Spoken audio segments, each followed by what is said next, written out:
எங்கிட்ட ஒண்ணுமே இல்லையேன்னு கொஞ்சம் நம்ம தலைய ரொம்ப தூரம் குனிஞ்சுக்கணும். அப்பதான் சித்தோபாயம் பலிக்கும். நான் கொஞ்சம் நெஞ்ச நிமித்தினோம்னா சித்தோபாயம் பலிக்கவே பலிக்காது. ஏன்னா இவனுக்கு நான்கிறது குறைஞ்சாதான் அவன் திருவடிகளை பத்தவே முடியும். இப்ப பீஷ்மருக்கு என்ன சந்தேகம்னா, இவன் க்ஷத்ரியன், இவன் எங்கேயானும் சுலபத்துல குனிஞ்சு விடுவனா தன் தலையை. பிராமணன் குனியறதுக்கே 1000 கட்டப்பட வேண்டியிருக்கு. ஒரு க்ஷத்ரியன் அவனு வில்ல தூக்கி தூக்கி பழக்கப்பட்டவன். ராஜா போய் வீரம் இருக்கிறவன் சுலபத்துல குனிவனா? 4ஐயும் சொல்லிடுவோம். இவனுக்கு எது ஏத்ததுன்னு தோன்றதோ எடுத்துக்கிட்டோம். ஆனா 4லயும் ஸ்தோத்திரம் வேணும், அது ரொம்ப முக்கியம். அது சாத்தியோபாயமா இருக்கட்டும், சித்தோபாயமா இருக்கட்டும், சாலம்பனோபாயமா இருக்கட்டும். நாம சங்கீர்த்தனம் இல்லாம 4 உபாயமும் நடக்கவே நடக்காது. இன்னொரு திட்டாந்தம் சொல்றேன். இந்த பொருட்காட்சி கொண்டு வச்சா முதல்ல யானையை கொண்டு நிற்போம். திருவிழா நடக்கிறது இல்லையோ, கோவில் யானை முதல்ல வந்து நிற்கும். அந்த யானைக்கு ஒரு சம்பாத்தியம், நம்ம குழந்தைகளை மேல தூக்கி விட்டா அது மேல உட்காத்தி காப்பான் ஆனப்பாக. இவர் கொண்டு போய் இப்படி தூக்கி விடுவார். தாப்பனார் அந்த குழந்தைக்கு என்னமோ யானையில உட்காரத்துக்காகத்தான் பிறந்ததுன்னு எண்ணம்.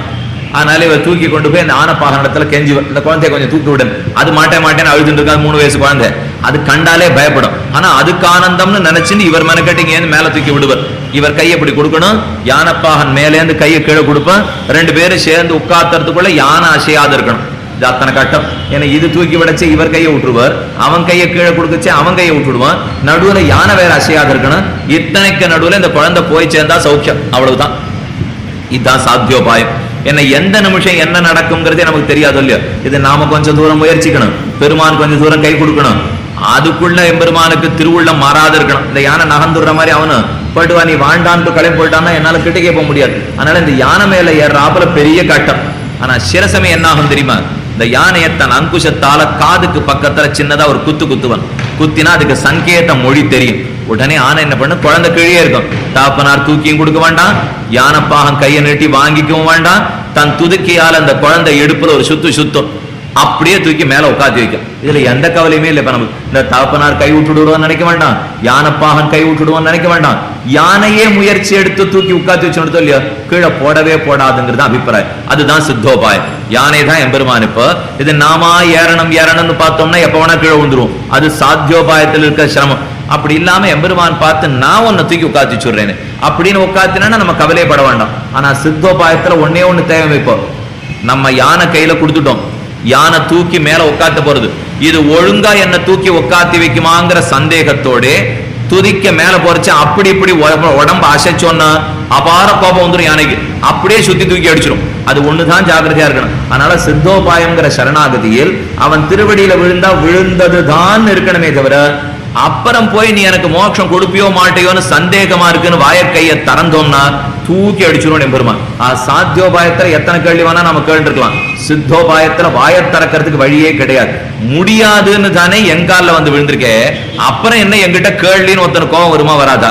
இப்ப எல்லாருக்கும் பரீட்சை முடிவுகள்லாம் வந்துடும். 198, 197, 96, 99.78 எதேதோ வாங்கி வச்சுருக்கோம். நாம் இங்க கிடைக்குமா, அங்க கிடைக்குமா, வெறுமை கிடைக்குமா, கொடுத்து கிடைக்குமா, எதேதோ கிடைக்குன்னு பார்த்து வச்சிருவோம். ஒத்தனைவர் பிடிச்சு வச்சிருந்தார்.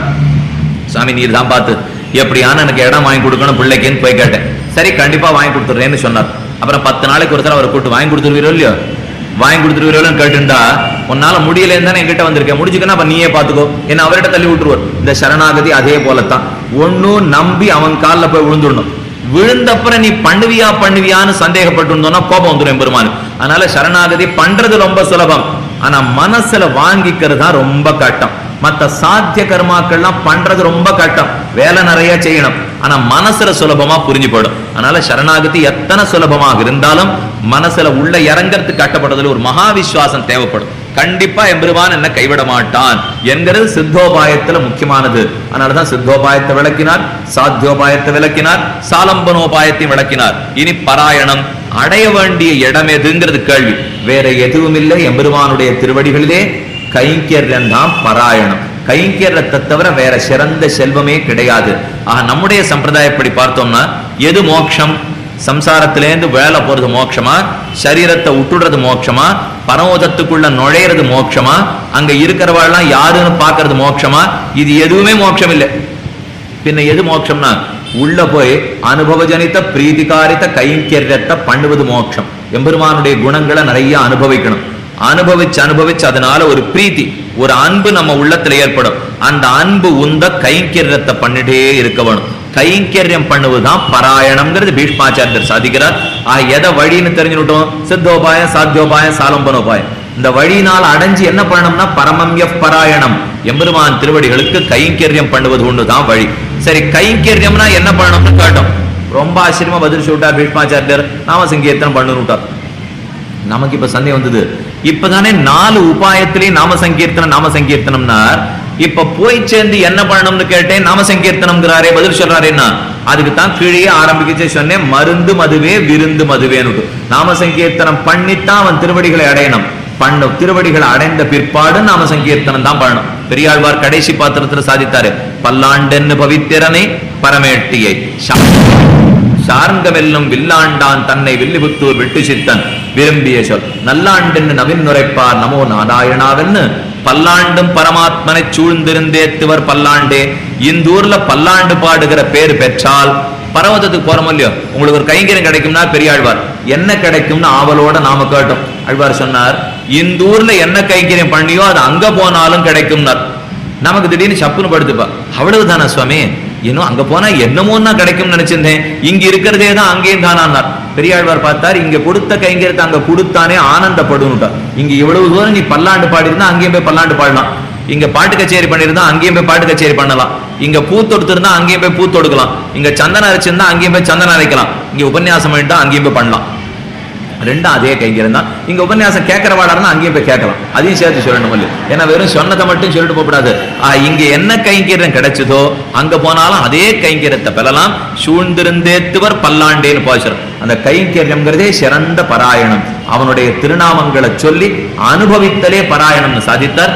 பரமம்யோ மகத்தேஜா, யார் இருக்கிறதுலேயே தேஜஸ் படைத்தவனோ பரமம்யோ மகத்தபா. தேஜஸ்ங்கிறது பகவானுடைய திருமேனி ஒளியை குறிக்கும். அந்த ஒளியில இருக்கிற சிறப்புன்னு பார்த்தோம்னா எம்பெருமானுடைய திருமேனியை பத்தி தேஜசாம் ராசி மூர்த்தஜம்னு சொல்லுவார்கள். ஒன்றுட உயர்வினையே தரும் ஒன்றுடர் கற்றையை உயர்வினையே மயர்வரை என்மனத்தே மன்னினான் தன்னை உயர்வினையே தரும் ஒன்றுடர் கற்றையை. உயர்வினைன்னா நிறைய சூரிய கிரணங்கள் இருக்கு, சூரியனுடைய ஒளி அத்தனை இப்படி கையில பிடிச்சு எடுக்கணும், கிடைக்கவே கிடைக்காது. சில சமயம் இந்த இடத்துல ஒரு சின்ன கண்ணாடி ஜன்னல் இருந்தா பகல் பொழுதுல இப்படியே விடராப்புல இருக்கும் இல்லையோ, அந்த ஒளி அத்தனை கையால் எடுத்துக்கணுமா, நம்மளால எடுக்க முடியாது. அதை எடுத்து நல்லா இப்படி பிடிச்சு பார்த்தா ஒரு சுடர் கற்ற தெரியறது இல்லையோ, அந்த சுடர் கற்ற ஒண்ணுமேல இருக்கும் பகவானுடைய திருமேனி சுடர். அதைத்தான் உயர்வினையே தரும் ஒன் சுடர் கற்றைன்னு சாதித்தார். தேஜசாம் ராஜிமூர்ஜதம். இந்த இடத்துல அழகான ஒரு சாஸ்திர வாக்கியத்தை சொல்லிவார்கள். குதோயம் அக்னிகி நதத்திர சூரியோ பாதி. எம்பெருமான் இருக்கிற இடத்துல சூரியன் ஒளிவிடவே முடியாதான், அவன் இருக்கிற இடத்துல சந்திரன் ஒளிவிடவே முடியாது.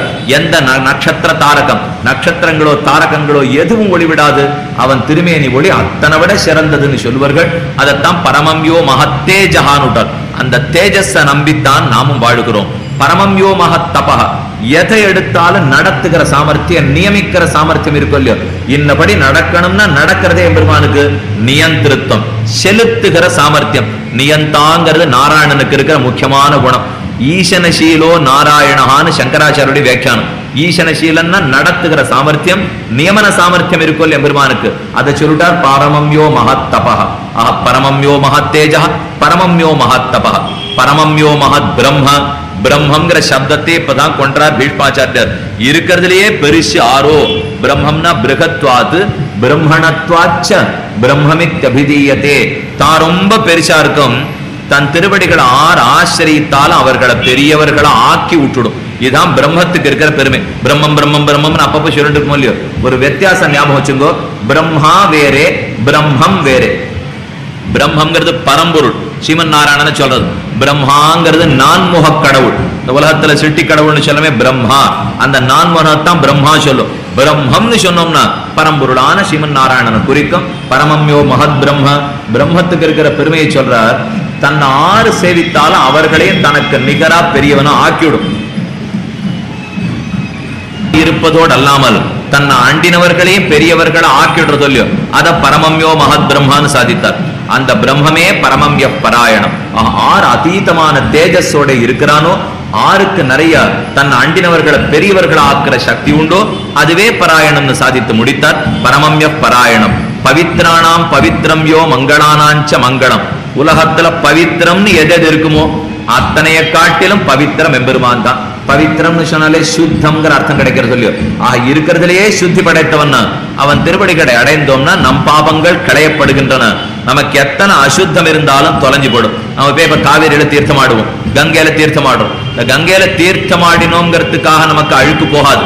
ஆனா ஒரு ஞானத்தோட தீர்த்தம் ஆடணும். இது திருவிக்கிரமனுடைய ஸ்ரீபாத தீர்த்தம்.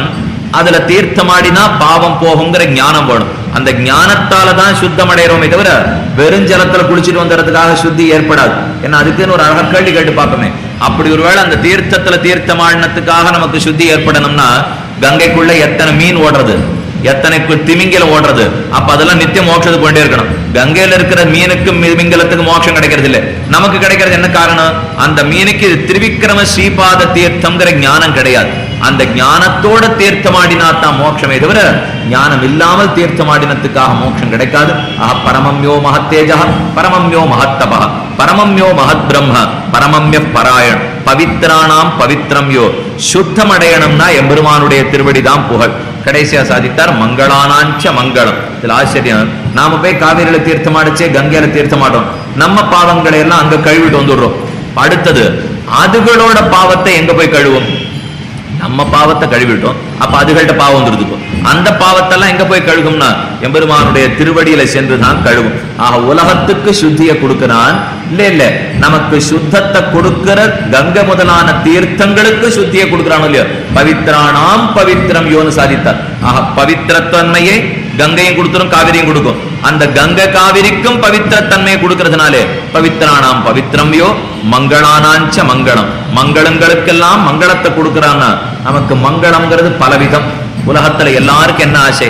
அனிஷ்டங்கள் தொலைஞ்சு போடணும், இஷ்டம் எல்லாம் கிடைச்சுட்டே இருக்கணும். இது எல்லாருக்கும் ஆசை இருக்குமா இருக்காதா? எனக்கு எது பிடிக்காதோ அதெல்லாம் என்னை விட்டு தொலைஞ்சு போடணும். எனக்கு எது பிடிக்குமோ அதெல்லாம் என்னை வந்து சேர்ந்துட்டே இருக்கணும். எது பிடிக்கும் எது பிடிக்காதுன்னு ஆளாளுக்கு மாறிண்டே இருக்கும். ஆனா பிடிக்காதது போயிடணும், பிடிக்கிறது வேணும்னு மட்டும் எல்லாரும் சேர்ந்தாப்புல சொல்லிட்டு இருக்கோம் இல்லையோ. அதனாலே பவித்ராணாம் பவித்ரம் யோ மங்களானாஞ்ச மங்களம். எதெல்லாம் அனிஷ்டமோ அதை தொலைத்து மங்களத்தை கொடுக்கிறான், எதெல்லாம் இஷ்டமோ அதை கொடுத்து மங்களத்தை கொடுக்கிறான். வேண்டாததை தவிர்த்து வேண்டியதை கொடுத்து ரெண்டு விதத்திலேயே நமக்கு மங்களத்தை கொடுக்கிறான் அல்லவா எம்பெருமான். அதனாலதான் அந்த எம்பெருமானையே பற்று, அவனையே ஸ்தோத்திரம் பண்ணு சாதித்தார். பரமம் யோ மகத்தேஜ, உலகத்திலேயே தேஜஸ் படைத்தவனான பரபிரம்மத்தை அவன் திருமேனியிலிருந்து கடன் வாங்கிக்குமா சூரியனும் சந்திரனும். தாங்கள் ஒளி படைத்தவராக இருக்கணும்னா எம்பெருமான் திருமேனியிலிருந்து ஒளிய கடன் வாங்கிக்கும்.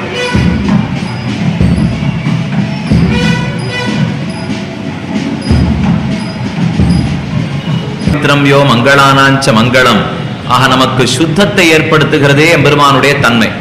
நமக்கு வேண்டியதை கொடுத்து வேண்டாததை தவிர்க்கிற மங்களமானவன் எம்பெருமான் தான். சிவன்கிற சொல்லு இருக்கிறது இல்லையா, இந்த சிவங்கிற சொல்லுக்கே மங்களம் தான் அர்த்தம். இப்ப மங்களானாஞ்ச மங்களம்னு சொன்னா யாரெல்லாம் மங்களம்னு பேர் படைத்தவர்களோ அங்க மங்களத்துக்கு சேர்த்து மங்களத்தை கொடுக்கிறான். அனிட்டத்தை தொலைத்து இஷ்டத்தை கொடுக்கிறான். உடனே நம்ம கேட்போம், அனிட்டத்தை தொலைத்து இஷ்டத்தை கொடுக்கிறார்னா எனக்கு எது அனிட்டம்? இப்போ எழுத்த வீட்டுல ரொம்ப நாளா ஒருத்தர் வேண்டாதவர் இருக்கார், அனிட்டம். கொஞ்சம் தொலைச்சுருவாரான் பெருமான். எனக்கு தேவை ஒரு 10 லட்ச ரூபா பணம், இஷ்டம் கொடுத்துருவானா பெருமான்னு கேட்போம். இது இல்ல மங்களத்தை கொடுக்கறது. இப்போ இவன் 1000 பேரை விரோதிகளா வச்சுன்னு எல்லாரையும் கொலை பண்ணிட்டு இருக்கணுங்கிறது பகவான் இஷ்டத்தை கொடுப்பனா? அதெல்லாம் செய்ய மாட்டான். அனிட்டத்தை தொலைப்பன், இஷ்டத்தை கொலைப்பன்னா. இவனுக்கு எது அவன் அபிப்பிராயப்படி அனிஷ்டமோ அதை தொலைப்பன், அவன் அபிப்பிராயப்படி இஷ்டமோ அதை கொடுப்பன். இவனுக்கு நல்லதான இஷ்டத்தை கொடுப்பன்னு அர்த்தமே தவிர இவனுக்கு பிடித்ததான இஷ்டத்தை கொடுப்பன்னு அர்த்தமே இல்லை. எனக்கு பிடிச்சதுன்னா நான் தப்பு தப்பா ஆசைப்படுவேன், எனக்கு வேண்டாதுன்னா நான் தப்பு தப்பா ஒழிக்கணும்னு பார்ப்பேன். சாஸ்திரம் சொன்னபடி எது இஷ்டமோ அதை கண்டிப்பா வாங்கிக்கலாம். சாஸ்திரம் சொன்னபடி எதை அனிஷ்டமோ அதை கண்டிப்பா தொலைச்சிருவோம். ஏன்னா எல்லாருக்கும் இஷ்டானிஷ்டங்கள் ஒன்னா இருக்கவே இருக்காது. இப்ப என்ன கேட்டா என்ன சொல்லுவேன், வாசல்ல போறவனை கேட்டா என்ன சொல்லுவேன்? வாசல்ல நித்தியம் ஒருத்தர் படுத்துட்டு இருக்கார், அவரை பார்த்து உனக்கு இஷ்டம் எது என்ன வேணும், அனிஷ்டம் இது என்ன வேண்டாம்னு கேட்டார். ராம பக்தி அடி எனக்கு இஷ்டம் வேணும்லாம் அவர் சொல்ல மாட்டார். அவருக்கு தேவை பாவம் இன்னைக்கு சோற்று பாட்டுக்கு ரொம்ப சிரமம். அப்ப உனக்கு இஷ்டம் எதுன்னு கேட்டா 4 நாள் விடாம சோறு கிடைத்ததுன்னா இஷ்டம் சுவாமி, கிடைச்சுட்டா போறோம். எது அனிஷ்டம்?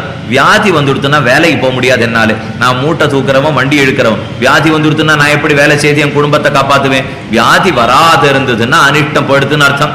4 வேளை சோறு கிடைச்சது ஒழுங்கானா இஷ்டம் வந்துடுத்துன்னு அர்த்தம். இதான் வாசல்ல இருந்தவனை கேட்டா சொல்லுவா. இதே மகா யோகி ஒருத்தர் இருந்தார், அவர்கிட்ட போனா சோற்றை பத்தி பேச மாட்டார், வியாதியை பத்தி பேச மாட்டார். எனக்கு பகவான் இடத்துல பக்தி வளர்ந்துட்டே இருந்தா இஷ்டம், பக்தி குறைஞ்சு படுத்துன்னா அனிஷ்டம். அவர் சொல்லிட்டு போடுவார். ஒண்ணுமே வேண்டாம், உபன்யாச கடை போய் கேட்போமே, மார்கழி மாசம் வந்துருச்சுன்னா திருப்பா உபன்யாசம் வந்துடும். அவள் இங்கே சொல்லணும் அங்கே சொல்லணும், ஒரு நாளைக்கு 3 உபன்யாசம், 4 மணி நேரம் பேசணும், 5 மணி நேரம் பேசணும், வச்சுட்டா இப்போ 7 நாள்னா இதுக்கப்புறம் 7 நாள் சொல்லணும், முன்னாடி 7 நாள் சொல்லணும், 2 மணி நேரம் பேசணும். சுவாமி இந்த முடிகிற வரைக்கும் தொண்டை கட்டாம இருந்துட்டா இஷ்டம், தொண்டை கட்டிப்படுத்தினா அனிஷ்டம். ஒரு சங்கீத வித்வானுக்கு மார்கழி மாசம் எவ்வளவு முக்கியமா போடுற தொண்டை. அவங்கிட்ட போய் சாப்பாட்டை கேட்டா பக்தியை கேட்டாலாம் பதிலே சொல்ல மாட்டான். தொண்டை கட்டலைன்னா இஷ்டம், தொண்டை கட்டிப்படுத்தினா அனிஷ்டம் விடுவான். அவனுக்கு அது மாறுறது. இப்போ அதே நித்திய சூரிகளை போய் கேட்டோம்னா கைங்கரியம் வளர்ந்துட்டே இருந்தா இஷ்டம், கைங்கரியம் தடைப்பட்ட அனிஷ்டம். இதைத்தான் அவர்கள் கேட்பார்கள். இந்த எல்லாவித ஜனங்களுக்கும் எம்பெருமான் இப்ப கொடுத்தாகணும். யாராருக்கு எது அனிஷ்டம்னு அவன் மனசுக்கு படுகிறதோ அந்த அனிஷ்டத்தை எல்லாம் தொலைத்து விடுகிறான். யாராருக்கு எது சரியான இஷ்டம் அவனுக்கு தோணுகிறதோ அந்த இஷ்டத்தை எல்லாம் கொடுக்கிறான். இதை பத்தி ராமனிடத்திலே சீதை ஒரு கேள்வி கேட்டா, காட்டுக்கு வராதேன்னு சொன்னா ராமன் சீதையை பார்த்து, சீதை ரொம்ப பிடிவாதமா, இல்ல ராமா கண்டிப்பா கூட வருவேன். என்ன ராமன் கொஞ்சம் ரெட்டனா கூட பேசிவிட்டான். சாதாரணமா கண்ணனுக்கு தான் அது உண்டு, ராமனுக்கு அது கிடையாது. இருந்தாலும் கௌசல்ய இடத்துல சொல்லிட்டு வரா ராமன். கௌசல்ய இடத்த போய் பிரார்த்தித்த உடனே நானும் ராமா உன்னோட காட்டுக்கு வந்துடுறேன்னா கௌசல்ய ராமன் உபதேசித்தான். என்ன கௌசல்ய, கணவன் இருக்கிறச்சே பிள்ளையோட வெளியில போறது தவறு, இது தர்மசாஸ்திரம் ஒத்துக்கவே ஒத்துக்காது. தசரதன் இருக்கிற வரைக்கும் பிள்ளையான என்னோட நீ வெளியில வரக்கூடாது. தசரதன் எங்க இருக்கானோ அதுதான் உனக்கு இடம். தாயாருக்கு பெரிய உபதேசம். நீங்க மனைவிகள்லாம் எப்படி நடந்துக்கணுங்கிற ஆசை இருந்தா ராமாயணத்துல அந்த கட்டத்தை எடுத்து வாசி பார்த்தீங்கன்னா தெரியும். ராமனே சொல்றான் தன்னுடைய தாயாருக்கு மனைவி எப்படி நடந்துக்கணும்னு. சரி ராமா நீயே சொல்லிட்டே கேட்டுடுறேன், கை குப்பின்னா ஒத்துனுட்டா கௌசல்ய. நேர சீத்தை இடத்துல வந்தான். சீத்தை ஜாக்கிரதையா நாட்டுல இரு, 14 வருஷம் சீக்கிரம் நான் காட்டுக்கு போயிட்டு வந்துடுறேன், இங்கேயே இருந்தான். சீத்தை சிரிச்சா ராமனை பார்த்து. இப்பதான் கௌசல்யன் இடத்துல இத்தனை உபதேசம் பண்ணிட்டு வந்தேன். தசரதன் எங்க இருக்கானோ அதுதான் சொர்க்கம்னு சொன்னேன். தசரதன் இருக்கிற இடத்துல தான் நீ இருக்கணும்னு சொன்னேன். இந்த 4 அடி வர்றதுக்குள்ள மொத்த நியாயமும் மாறிப்படுத்தேன். ராமா என்ன நியாயம் தெரியலையே, இப்ப அந்த அவனுக்கு சொன்ன நியாயம்லாம் எனக்கு கிடையாதா, நானும் உன் கூட தான் வருவேன்னு சீத்தை சொன்னான். இவன் ராமன் அதை ஒத்துக்கல. இல்ல மாமனார் மாமியார நீ ஜாகிரதையா பாத்துக்கணும், சீத்தையை நான் போயிட்டு வந்துடுறேன் இருன்னு. என்ன பேசி பார்த்தாலும் ஒத்துக்கல ராமன். கடைசியா சீத்தை கேட்டா, நான் ஒரே ஒரு கேள்வி கேட்கிற ராமன், பதில் சொல்லிட்டு கிளம்பி போடு. சொர்க்கம்னா என்ன, நரக்கம்னா என்னன்னு கேட்டாள் அவர். ராமன் சிரிப்பு வந்துடுது. என்னை பார்த்து கேள்வி கேட்கிற அளவுக்கு உனக்கு ஞானம் வந்துருத்தா? இப்ப வசிஷ்ட சிஷ்யன் நான் எத்தனை பேர் இடத்துல காலக்ஷேபம் பண்ணிருப்பேன். பெருசா உபன்யாசம் பண்ண ஆரம்பிச்சுட்டான். சொர்க்கம்ங்கிறது புண்ணிய மண்டபா போய் சேர்ற இடம். இந்திரபட்னம் 3வது உலகம், பூஹு புவஹா சுவஹா 3வது லோகம். அங்க போனா அபாரமா புண்ணியத்தை அனுபவிக்கலாம். முடிச்ச அப்புறம் திரும்ப பூமிக்கு வரணும். நாட்டு கச்சேரியா நடக்கும், பாட்டு கச்சேரியா நடக்கும், எல்லாம் பார்த்துட்டு இருக்கலாம் சொர்க்கத்துல. நரக்கன் நேர் எதிர், பாபம் பண்ணவரெல்லாம் போயிற இடம். ஒன்னொன்னுத்துக்கு ஒரு விதமான தண்டனை உண்டு. தண்டனை அனுபவிச்சு பாபத்தை முடிஞ்சா ஊருக்கு திரும்பி வரலாம். இதான் சொர்க்கம், இதான் நரக்கம்னா. சீத்தை சிரிச்சுட்டு சொன்னா, தெரியலேன்னா தெரியலேன்னு சொல்லிட்டு பேசாம இருந்திருக்கணும். தெரிஞ்சாப்புல இத்தனை தூரம் பேசி நீ பேரை கெடுத்துட்டு இருக்க மாட்டாராமா. ஒருத்தர் பாட்டு பாடினார் 3 மணி நேரம் சங்கீத கச்சேரி, நன்னா தோடி ராகம் பாடினார். முடிஞ்சுடுத்து தோடி ராகம் ஆலாபனம். கடைசியில ஒருத்தன் எழுந்தான், சுவாமி இத்தனை நாள் கல்யாணி ரொம்ப அழகா பாடினீர், கொஞ்ச நாள் தோடி பாடுமேன்னா. அப்பதான் தெரிஞ்சது இவனுக்கு கல்யாணியும் தெரியாது தோடியும் தெரியாதுன்னு. ரெண்டும் தெரியாதனாலதான் இந்த மாதிரி பேசியிருக்கான். இப்ப ராமன் என்ன பண்ணிட்டான், தெரியாம பதில் சொல்லிட்டான். சீத்தை கேட்கிற அவனை பார்த்து, நான் சொர்க்க நரக்கம்னா என்னன்னு கேட்ட உடனே, ராமா நீ என்ன ஒரு பதிலுக்கு ஒரு கேள்வி கேட்டிருக்கணும். என்ன கேட்டிருக்கணும் தெரியுமா? யாருடைய எண்ணத்தாலே சொர்க்க நரக்கம் எதுன்னு கேட்கிறாய் அப்படின்னு ராமா நீ கேட்டிருக்கணும். ராமன் கேட்டான், இது என்ன அவாவாளுக்கு சொர்க்கம் வேற நரக்கம் வேறையானா? ஆமா ராமா, அதை நீ புரிஞ்சுக்கணும். அவனவனுக்கு சொர்க்கமும் வேறே நரகமும் வேறே, எல்லாருக்கும் சொர்க்க நரக்கம் ஒன்னு இல்லை. சரி உனக்கு என்னான்னு கேட்டான். எஸ்துவயா சகச ஸ்வர்கா நிறையோ எஸ்துவயா வினா இது ஜானன் பராம் பிரீத்திம் கச்சராம மயாசக. உன்னோட சேர்ந்திருந்தால் சொர்க்கம், உன்னை விட்டு பிரிந்தால் நரக்கம். அவ்வளவுதான் எனக்கு தெரியறாமா. உனக்கு இந்திரபட்னத்தை எனக்கு தெரியாது, யமபட்னத்தை எனக்கு தெரியாது. எனக்கு தெரிஞ்சது உன்னோட சேர்ந்திருந்தா சொர்க்கம், உன்னை விட்டு பிரிந்தா நரக்கம். கீழே ராமன் சொல்லியிருக்கான் கம்பனாருடைய பாசுரம், காடு சுடும் சீதை உனக்கு தாங்காதுன்னு சொன்னா ராமன். சீதை சொல்றான், நின் பிரிவினும் சுடுமோ காடு, உன்னை பிரிந்தா நாடே சுடுமே ராமா. காடு சுடுறத பத்தி பேச்சாப்ப, நீ எங்க இருக்கிறாயோ அது நாடு. நாடு நாடல்ல, காடு காடல்ல. நீ இருக்கும் இடம் நாடு, நீ இல்லாத இடம் காடு. உன்னை நாடினா அது நாடா இருக்க போறது, உன்னை நாடலைன்னா அது காடா இருக்க போறது. ஆக நாடே காடாவதற்கு வாய்ப்புண்டு, காடே நாடாவதற்கு வாய்ப்புண்டு. ராமன் கிளம்பி ஒரு இடத்துக்கு போயிட்டான்னு வச்சுப்போம், அப்புறம் அதைத்தான் நாடுன்னே நாம சொல்லணும். அதை காடுன்னு சொல்றதுல அர்த்தமே கிடையாது. இப்போ ஏன்னா நாட்டை விட்டுட்டு போயிடுத்து, சந்திரனை இழந்த வானத்தை போல அழுதுன்னு இருக்கு இப்ப அயோத்தியா பூமி. இங்க இருந்து கிளம்பி காட்டுக்கு போயிட்டான். இனிமே காடு பூமுடி சூடித்துன்னா பெரியவாச்சான் பிள்ளை காடு முடிசூடி நாடா படுத்துக்கோ. உன்னோட கூடி இருந்தால் தான் அது சொர்க்கம், உன்னை விட்டு பிரிந்தால் நரக்கம். அப்ப சீதைக்கு இஷ்டமும் அனிஷ்டமும் மாறி தொல்லியோ, உடனே காட்டுக்கு கொண்டு போயிட்டான் ராமன். அதைத்தான் மங்களானாஞ்ச மங்களம்ங்கிற. இந்த சீதைக்கு எது இஷ்டமோ அதை கொடுத்து அவளை காப்பாற்றி கொடுத்தான் இல்லையோ. இப்ப நம்ம கேட்டா காடு வேண்டான்னு சொல்லிடுவோம், அப்ப அனிஷ்டத்தை தொலைச்சிடுவோம். ஒரு சீதைக்கு காடு இஷ்டமா இருக்கு, நமக்கு காடு அனிஷ்டமா இருக்கு. எது எது ஆறாருக்கு வேணுமோ, இப்ப நமக்கு இந்த உலகத்தில் இருக்கிறது ரொம்ப இஷ்டமா இருக்கு. ஆனா ஆழ்வார் இதை பார்க்க செய்வே நரகத்தை நகு நெஞ்சேங்கிறார். இந்த சம்சாரத்தை பார்த்தாலே நரகமாட்ட ஆழ்வார் கண்டப்படுறது. நமக்கு இந்த நரகத்துல நன்னா வாழலாம்னு தோன்றது. யாருக்கும் ஒன்னா இருக்க போறது இல்லை. அனிஷ்டங்கள் இஷ்டங்கள் மாறிக்கொண்டே வரும். ஆறாருக்கு எது இஷ்டமோ அனிஷ்டமோ சாஸ்திரப்பதி அதை கொடுக்கிறானோ இல்லையோ, அதைத்தான் மங்களானாஞ்ச மங்களம்னு சாதித்தார். மங்களத்தை கொடுப்பவன் எம்பெருமான், எல்லா விதமான பவித்திரம் நமக்கு சுத்தி யோகத்தையும் கொடுப்பவன் எம்பெருமான். அந்த எம்பெருமான குறித்து ஸ்தோத்திரம் பண்ணினால் அப்ப பாராயணம் மங்களம் கிடைக்கிறதுங்கிறது கைங்கரியம் கிடைக்கிறது. கைங்கரியம் கிடைக்கிறது தானே பாராயணமா இருக்கணும். அதனாலதான் பவித்ரானாம் பவித்ரம் யோ மங்களானாஞ்ச மங்களம். பாராயண சப்தத்துக்கு மட்டும் அர்த்தம் சொல்றேன். அயனம், அயனம்னா இருப்பிடம், பாராயணம்னா பரமமான இருப்பிடம். கடைசியா போய் சேர்கிற பரமமான இருப்பிடம் எது, உயர்ந்த ஸ்தானம் எது? நான் போய் சேரணும்னா அதுக்கு மேல ஸ்தானம் இருக்கக்கூடாது. அந்த மாதிரி உயர்ந்த இடம் உண்டான கைங்கரியம் தான். நாம சங்கீர்த்தனமான கைங்கரியத்துக்கு மேலே உயர்ந்த ஸ்தானம் கிடையாது. வாயினால் பாடி மனத்தினால் சிந்திக்க தூமலர் தூவி தொழுது வாசிகமாய் அங்கடிமை செய்தான் மொயம்பால்.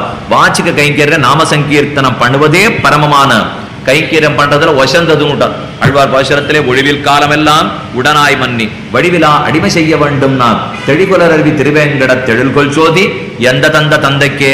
திருவேங்கடமுடையான் ஏழுமலைக்கு ஈசனா சேவை சாதிக்கிறான். அந்த திருவேங்கடமுடையான் இடத்துல விடாம கைங்கரியம் பண்ணு பிரார்த்தித்தார் நம்மாழ்வார். அந்த கைங்கரியம்ங்கிற பணிவிடை தொண்டு புரிதல் ஏதான நம்ம கையால எம்பெருமானுக்கு நமக்கு கைகால் கொடுத்தவனுக்கு செய்யணும் இல்லையோ, அதை செய்வதுதான் இருக்கிறதுலே சிறந்தது.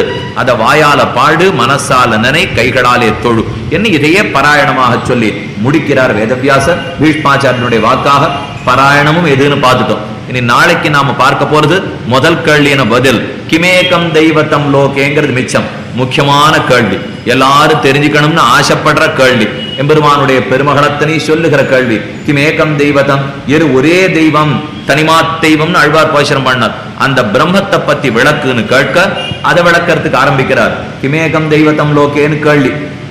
பதில் சொன்னார், தைவதன் தேவதானாம் ச பூதானாம் யோக்யய பிதா யத சர்வாணி பூதானி பவந்தியாதி யுகாகமே யஸ்மிம் ச பிரளயம் யாந்தி புனரேவ யுகக்ஷயே தஸ்ய லோக பிரதானஸ்ய ஜெகநாதஸ்ய பூபதே விஷ்ணோர் நாம சஹஸ்ரம் மே ஸ்ருணு பாப பயாபகம். என்ன 6 தெய்வம்னு சொல்லி அந்த தெய்வத்தை ஸ்தோத்திரம் பண்ணுன்னு சொல்றார். இன்னையோட 5 கேள்விக்கு பதில் பார்த்திருக்கோம். 5 நாள் உபன்யாசத்தையும் முடிச்சுட்டோம். இனி நாளைக்கு 6வது கேள்விக்கு பதிலையும் பார்த்துருவோம். எத்தனை திருநாமங்கள் முடியுமோ நாளைக்கு நாளை மறுநாளுமாக சொல்றேன். முதல் நாளே சொல்லிட்டேன், தலைப்பு விஷ்ணு சாஸ்திரநாம மகிமை. அதனாலதான் இப்ப மகிமையை பத்தியே சொல்லிட்டு இருக்கேன். விஷ்ணு சாஸ்திரநாமம் வேறான ஒரு பெரிய ஆச்சாரியனுடைய திருவாக்காலே அவசியம் நீங்க கேட்டுக்கொள்ளலாம்.